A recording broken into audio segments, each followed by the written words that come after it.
tested many of our protocols in patients who have multiple sclerosis, and then we've also tested them in patients who have traumatic brain injury. What we've found is that the two patient populations do benefit differently.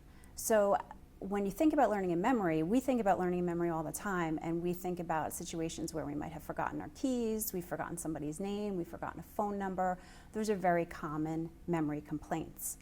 But memory is really an end-stage cognitive process. So what that means is a lot of things have to happen before you get to your ability to learn and remember information. So you have to pay attention. In many cases, you have to manipulate information. So if, let's say for instance, you are buying a shirt at a store and that shirt is 20% off, you need to do a mental manipulation to figure out what your price is that you'll be paying for that shirt. And then you need to remember what the price is to make sure you have enough when you get to the register. So the learning and memory part is later, but first you have to do that mental manipulation. In other cases, you need to process information quickly. So if you're sitting in a lecture and you're listening to that lecture, information comes to you at a certain speed. So you have to be able to process information quickly.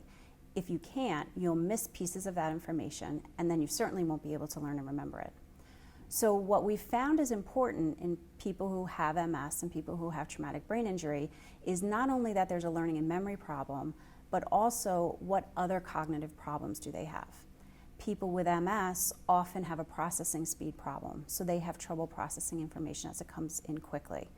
People with traumatic brain injury may have a processing speed problem, but others have a working memory problem, so they have difficulty manipulating information. What we've shown through our research is that because of those other deficits, they benefit differentially from the treatment that we're administering to them. What we're really trying to do is develop somewhat of a decision tree for clinicians so that when they see a patient, they could look not only at the learning and memory problem, but also at the other deficits the person might be dealing with to try to prescribe the best treatment for that person at that particular time.